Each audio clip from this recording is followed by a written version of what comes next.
He's John Timpane. And he's Don Rooney. And this is The Musical Innertube. Now, you may ask, why is this podcast called The Musical Innertube? And we may reply, because that's its name, of course. Now, how did this podcast get that name? Back in college, we hosted a radio show. Once, we tried to introduce a soothing musical interlude. Instead, we messed up and wound up introducing a soothing musical innertube, and the name stuck. So here we are, hundreds of years later, still talking to interesting people about their interesting lives. Difference makers who really make a difference. Today, our guest is Dr. Cory Hutcheson, who teaches courses in folklore, popular culture, American studies, and speech communication, and he's written and published extensively, including reviews for many academic journals that have to do with folklore. Cory, welcome to the Innertube. Thank you so much. The reason we're talking to Cory today is because he is a person who is familiar with folklore, and we are in the midst of Christmas, and Christmas is just, to a lot of us, is nothing but folklore and tradition. So I thought I'd start it off by asking about the Christmas traditions that we follow here in America. One of the biggest ones, obviously, is why do we go outside, cut down a tree, and bring it in the house? What's the deal with that? It's a really good question because, it seems kind of absurd if you think about it that you'd waste the time and the energy to go and chop down a tree and drag it into your house. But that's been going on since at least the ancient Roman era. People would go and find greenery and bring it inside during these winter months, mostly just as a kind of way to lift your spirits because it's becoming dismal, it's becoming bare. So people want to have that sort of sense of life springing eternal, right? So they'll drag these branches in and decorate their homes. Now, the tree itself doesn't really become a thing until Martin Luther decides to sort of expand upon this idea of bringing greenery inside. There's actually a story that Martin Luther was walking out at night one time, and he sort of looked up at the stars shining through the trees, and thought, this reminds me of the sort of the glory of the Lord and the sort of the beauty of the heavens, and so he sort of suggested this idea of bringing the trees inside. I don't know how true that story particularly is. I think it's just as likely that he was walking around and bumped his head and looked up and was like, stupid tree, if that wasn't there, I could just just going to cut this tree down and get it out of the way, right? But who knows? And where to store it? Of course, in the house. Of course, yes. Easy access to the firewood. So, but no, we've been bringing trees and things like that inside, greenery inside for millennia at this point, and whether they're garland branches or a Christmas tree or something like a Yule log, that's been a pretty common practice among a variety of mostly European and European derived cultures.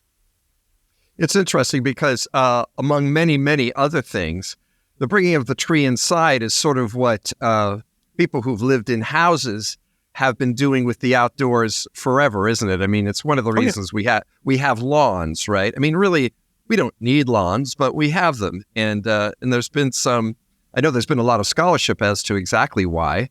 And I think some people think it's nostalgia for the time when we had basically unlimited lawns. And we wanted to recapitulate non-urban or non-suburban landscapes right in our own, place where we live. It's and windows to look outside too.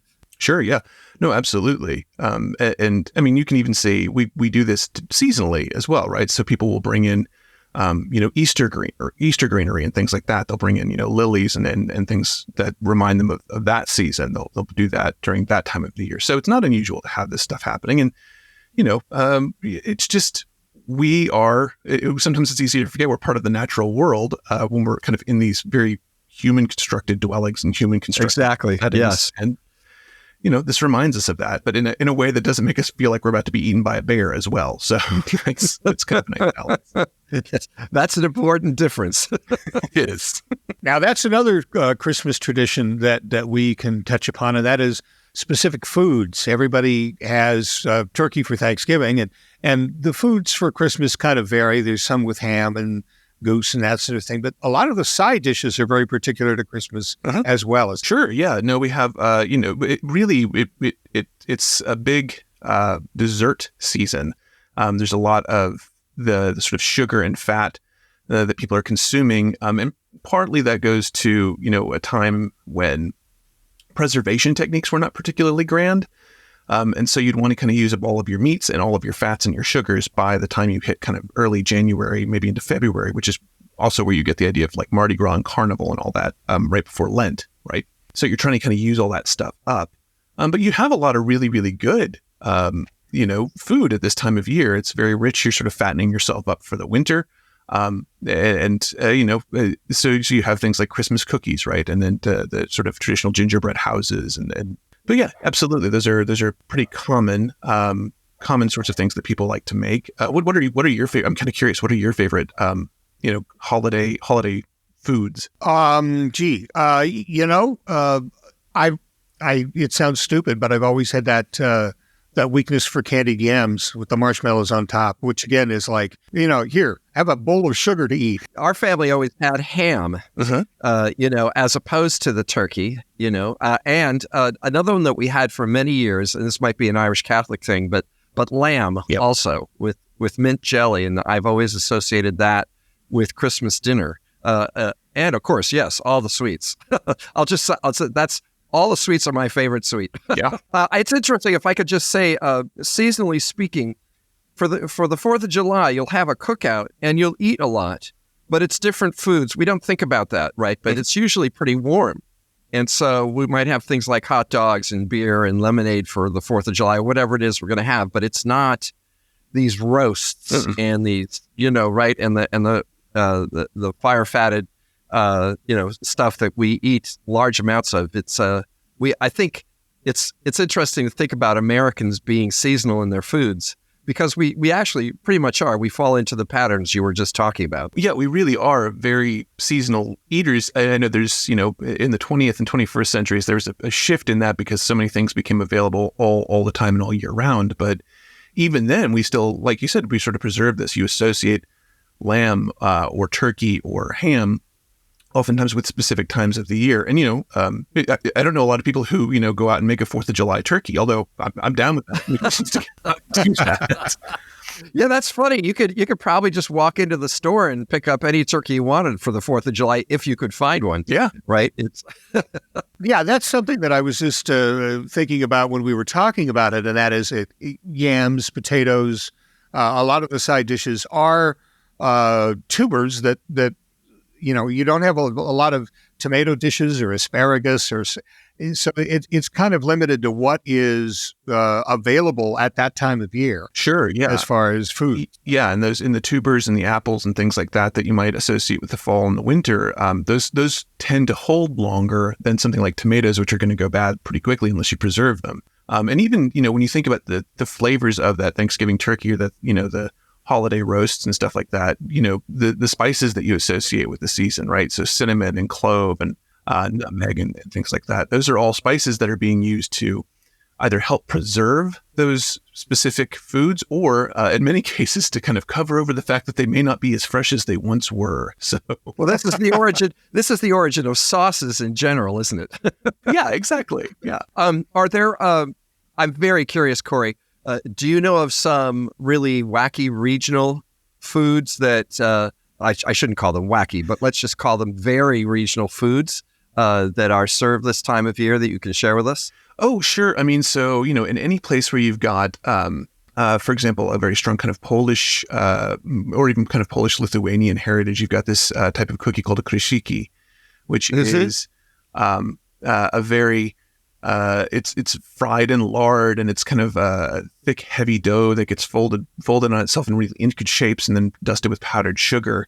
And so that's a really, really common thing. And again, it's, you're using up your stores of, milled grain and fat and sugar before the holiday season kicks in. Yeah, my wife was Polish. We made krzyki a number of years, but we gave up on it because we couldn't get the little bow tie thing. You're supposed to look like a bow tie when you come out. And yeah, ours never did. They look like dead shoelaces. It never really worked. Yeah.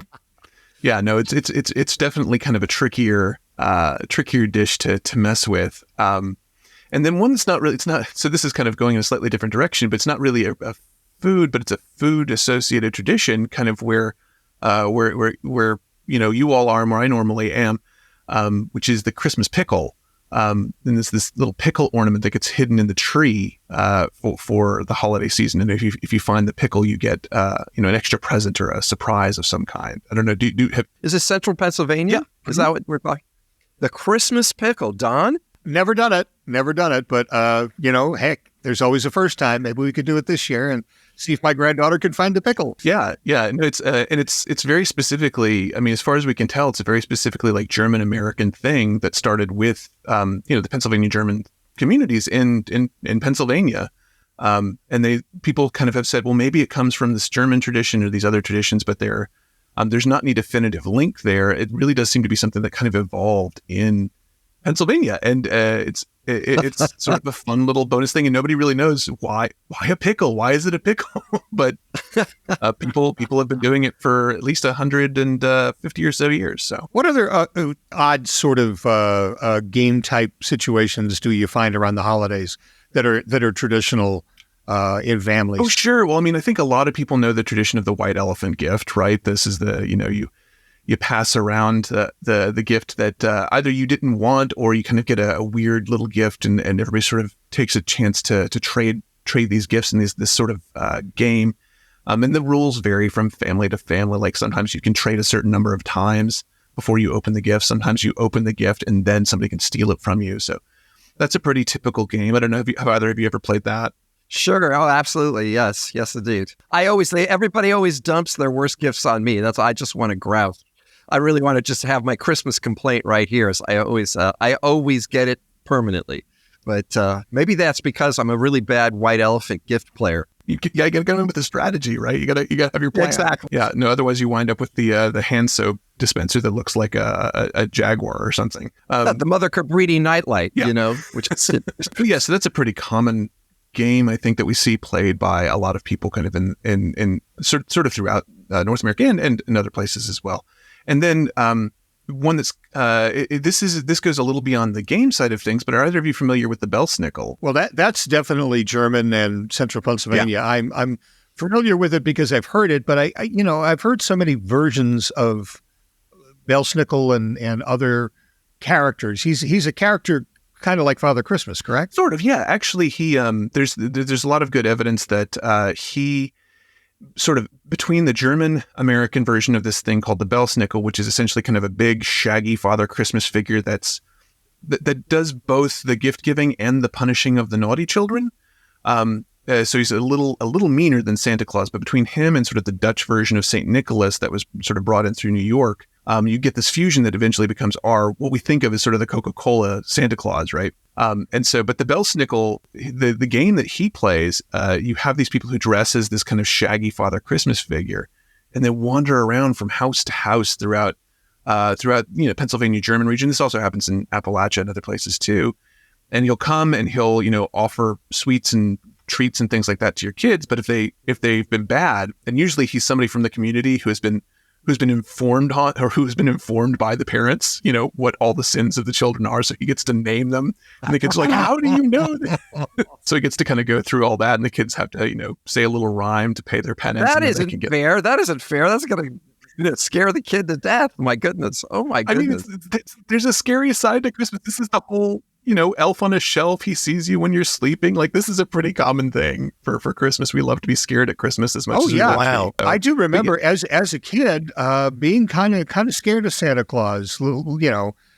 I had this image that Santa Claus was always outside my window looking at me to see if I was naughty or nice.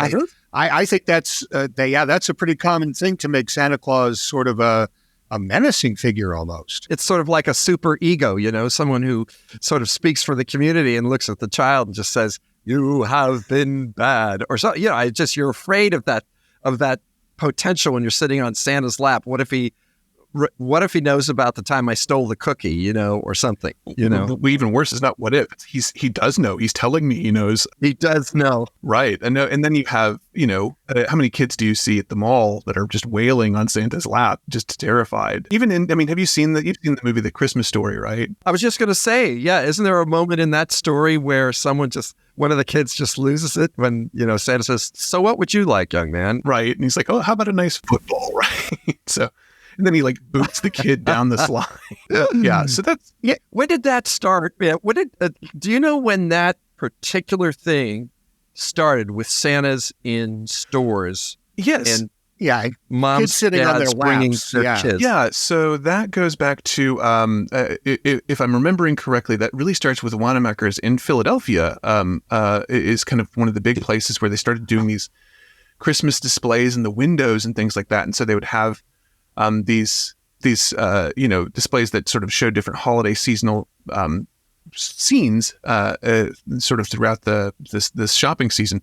But then they would also sometimes have these kind of Father Christmas figures, and people would then, the kids would want to go meet Father Christmas. This is before he's terrifying them, right? And so they'd want to go meet Father Christmas, and so they would start setting up these situations where people could come and bring their kids to sit on Santa's lap. And the Macy's parade really very much kind of capitalized on this idea. So the end of the Macy's parade, you have the Macy's Santa, right, kind of ride through to inaugurate the Christmas season, so that children can then go sit on his lap. So all this, there's a book called Consumer Rights by a fellow named Lee Eric Schmidt, where he really chronicles the origins of all of this, especially as part of the sort of the shopping season culture. But yeah, it's definitely kind of in the late 19th, early 20th century is where you see that start to happen. I'm glad you mentioned Wanamaker's, because Wanamaker's, as you know better than we do, has had a light show for kids a couple of times a day during the Christmas season, and it's still going. I don't know if they're doing it this year because of the pandemic, but they've been doing this for generations. And I think it might not be the very first, but it's one of the first light shows, and it's still a great thing to see if you can. And I noticed this year that Saks Fifth Avenue and some of the other, and Macy's in New York City have really taken on a Wanamaker's light show look. And I was seeing this, somebody was showing me a video of it, and it's very nostalgic. And I realized that culture, that particular store in Philadelphia has generated a lot of what we all assume is an American Christmas. Just one store. Yeah, you're 100% correct. Wanamaker's is very much responsible for a lot of sort of the shopping season culture of Christmas that we think of, and in both the positive and the negative side of things. But really here, thinking about the light shows and the sort of entreating children to come and just look through the windows, like see the displays and enjoy the Christmas season. That's definitely something that Wanamaker's is responsible for. And I think Philly should be kind of proud of that. But there does seem to be a lot. Obviously, the commercialization of Christmas is a big bone of contention for a lot of people. But a lot of our traditions do seem to be tied up in the Christmas shopping, like the idea of Santa Claus being in the store, kids sitting on his lap, telling him what toys they want. The whole idea of Rudolph, as I understand it, was made by Montgomery Ward's. They created the character to sort of boost their sales. Is that right? Yes, and kind of an interplay with, I think it was Gene Autry, obviously, sort of a collaborative sort of thing there. But yeah, it's this, can you lead the children into the store, give them a character to enjoy. And we, when we think about Christmas, one of the things we think about are these holiday specials, right, that are on television, that some of them, the Charlie Brown Christmas has been on for 60 years at this point. Right. And this sort of like, we want to entreat children to participate in that kind of, sort of character cartoon culture. And so, yeah, you're right. So you have these, the Rudolph displays, or these other kind of characters to sort of drive children to the store to then basically be like, Mom, I want this, or Dad, I want this. Yeah. Right. So I remember one year there was a run on Elmos, right? And you couldn't find them. There was an Elmo that talked to you and laughed. And we scoured. I found myself just roped into the whole thing where you're scouring whole cities looking for an Elmo. You spend days on your hands and knees in back alleys looking for Elmos, And I finally found one, by the way, to end the story. It was at an IKEA for some reason. There were like just a pile of Elmos in the lobby of this IKEA. And I said, IKEA is selling Elmos. Nobody told me that. And were you happy with your Elmo, John? I'm telling you, I took 2 of them and I kept both of them. I did not give them to any of those ratty little kids. No way. Cory, you were talking about Belschnickel earlier, and we've been talking about how Santa Claus was kind of, you're right, the first picture of him as a jolly elf with the beard and that sort of thing was done by the Coca-Cola company, again, as part of an advertisement.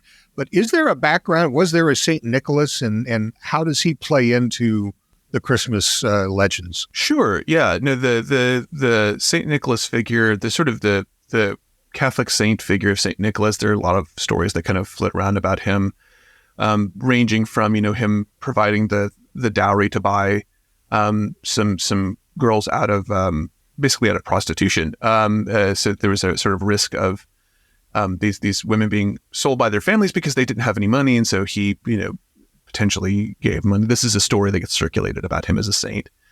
So that sort of spirit of giving is sort of shared in the folklore of St. Nicholas. But then, following that through sort of the medieval period, there was always kind of a push to have this sort of festival of light and splendor and excess somewhere around that winter solstice period. And St. Nicholas's feast day just happened to be, very early in that same month, basically. So you have the St. Nicholas Day. I believe it's the 6th or the 7th, kind of depending on how you celebrate it, of December. I don't know if either of you grew up with the tradition of leaving your shoes out and they would get filled with candy on that day. Oh, yeah. This is all tied into that. And so that very much, that figure of St. Nicholas being sort of the generous giver, starting at the Advent season, right? He sort of, kicks off the Advent season. That gets tied in very closely with this sort of Christmas celebration that's happening later in the month. And then even kind of carries through into January. There's a lot of places where Christmas goes on until what's called 12th night, which is January 6th. So you have this, essentially 6-week long celebration of Christmas. And St. Nicholas's traditions, depending on where he was, people would add things on to him, add these different characteristics. I mean, he was originally this kind of like North African, Middle Eastern bishop, right? Right. But then by the time he gets to places like Germany and Switzerland and other places, he's, wearing fur coats and, heavy beard and things like that, heavy white beard. So there's just transformations that happen. And oftentimes he'll get a little companion that goes with him. So you probably have heard of Krampus, right? Krampus, yes, indeed. Yeah. Or Schwarzpete. There's a whole list of them that sort of show up. And what happened was when that got moved over to America, the idea of the sort of saintly St. Nicholas figure and the idea of this kind of like wicked companion with the switches and sometimes with, the colon switches kind of thing, they get merged together into this Belschnickel.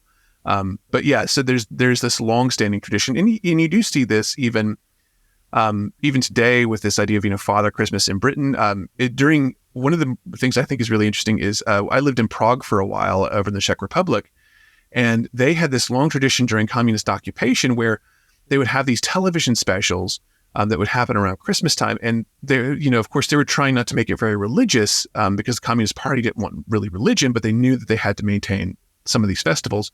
And so they invented this character that they called Father Frost, who very much looks like this kind of St. Nicholas figure who would sort of take over all of the Christmas responsibilities during the sort of communist era. And even to this day, people still sort of talk about Christmas in sort of relation to both the sort of religious traditions and then this Father Frost, more secular tradition as well. So no, and again, as I talked about people having trouble with the commercialization of Christmas, that often is interpreted as it's moving away from its religious roots. Although, I don't know, the religion and Christmas and gift giving, it's all been mixed up from the very beginning, it seems.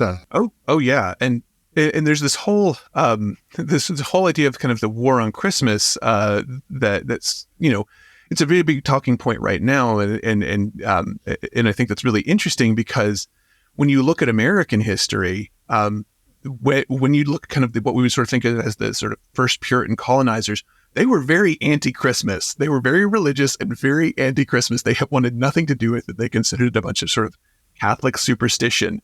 And to be fair, at the time, Christmas celebrations were pretty rowdy. It was really going out and getting drunk and shooting guns in the street, and people dressing in drag and doing all these kind of crazy things. And so the Puritans were very like, no, this is very distracting from religion. Let's not do this anymore. Right. And so they tried to sort of stamp it out as best they could. But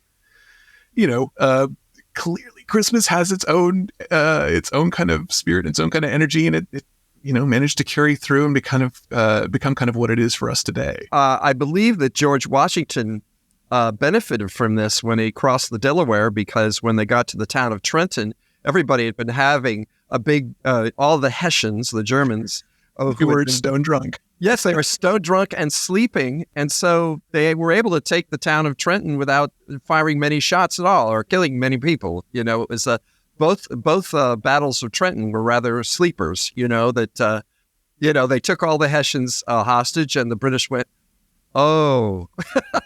Yeah. So I wonder if George knew about that. Maybe he did. Certainly the Hessians were doing that kind of rowdy Christmas. So on that turns the tail, right? And thus we have the United States. Sure. Yeah.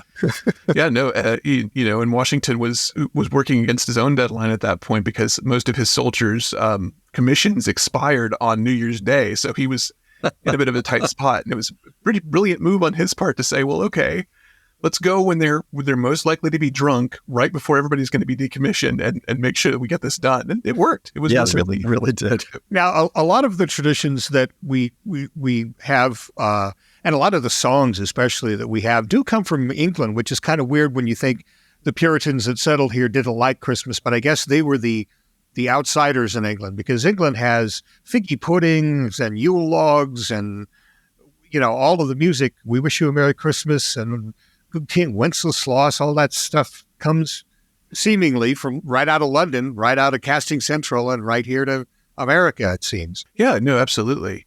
We've also done a very good job here in America of sort of creating a whole lot of new Christmas carols. I mean, I don't think you can go a Christmas season without hearing Bing Crosby, creating White Christmas on the radio. And there's even the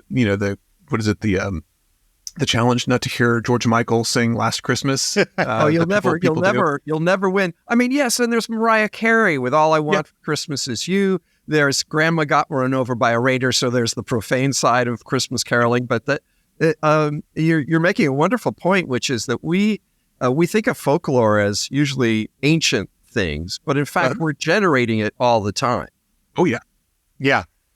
Yeah, we certainly are. We are constantly adding to the Christmas pickle was, people like to present it as this ancient thing, but it's, 110, 150 years old at most.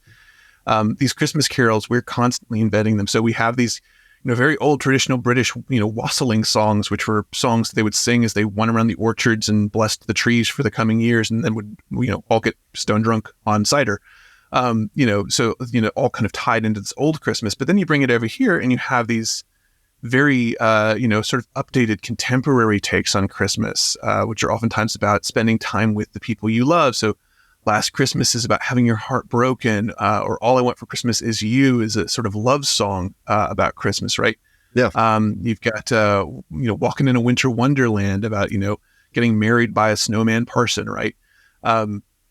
So there's a lot of kind of love and family associations. And that really is a shift that happened in America, was that Christmas went from being this kind of rowdy, drunken debauchery thing. It was, basically the Purge light for the holiday season, to being a very family-centered holiday, where we think of it as a very family-focused, quieter, peaceful holiday with your family now. And depending on how much you like your family, it, I guess, depends on how much peace you get. But at the same time, it is much more sort of interior focused at this point. And the carols, I think, reflect that. They're much more sort of direct and personal, as opposed to, about going out and blessing all the apple trees, or with one of the big ones is the God Rest You Merry Gentlemen, which was literally sort of tied into the Jacobite rebellion in England. So it's this got this weird political history. So.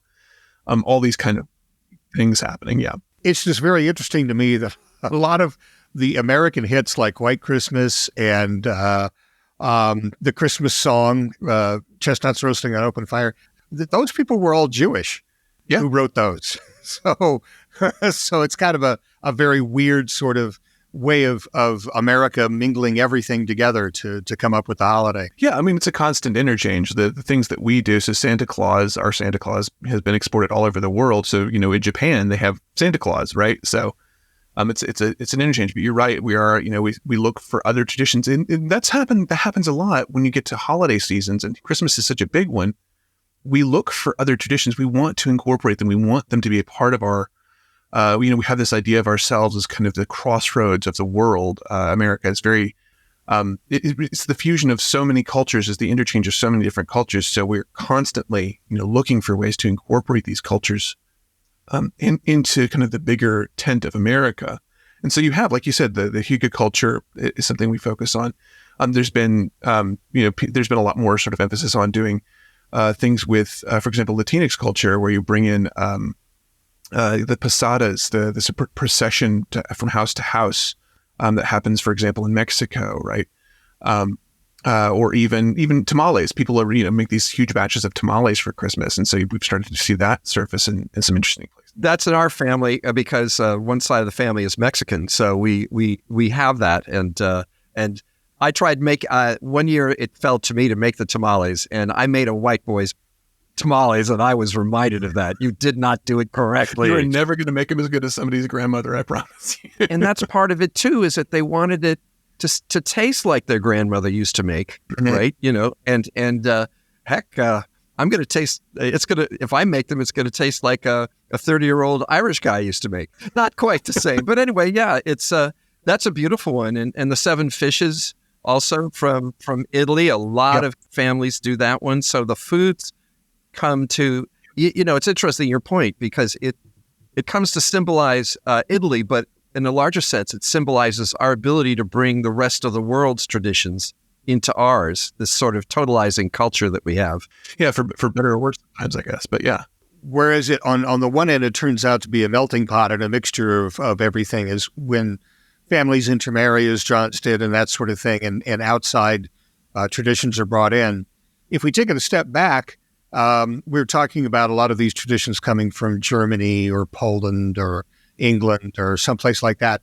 I would think that those traditions originally were to make people who came to America from those countries feel a little more at home, bringing a little of home with them. Is that right? I mean, I would imagine so. I imagine that's, it don't want to say wherever you came from in the world, because there were certainly places in the world that people were coming from where they didn't have these traditions of Christmas. But a lot of the European Americans did have some kind of Christmas sort of in their family history. And so having something that they could tap into and that they could use as a way of sort of connecting with the communities around them, I think that becomes a very powerful, agent for change. If you see your neighbor putting up candles in their windows, right, for the Christmas holidays, and you yourself have a Christmas tree with candles or lights on it, there's a similarity, there's an affinity there that you can sort of point to and say, well, we're not that different, I guess. We have something in common.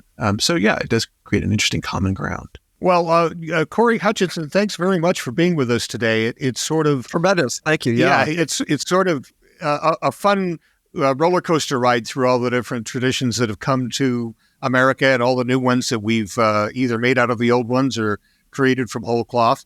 And I have to ask you before we leave, what's your favorite Christmas tradition? My favorite Christmas tradition is opening a present on Christmas Eve. I do that with my kids and my parents, with my mom when I was younger. And yeah, I've always really enjoyed that. You get one little burst before you have to go to bed. And I think that's great. What about both of you? I think my favorite one, it's been going to midnight mass with my family. Yeah, and I to be honest with you, I really like the family dinner. I really like the idea of everybody gathering together and sitting, and because you're eating your favorite foods, you're with your favorite people, most of your favorite people anyway, and just having a good time. And I think that's that probably symbolizes Christmas for me more than anything else.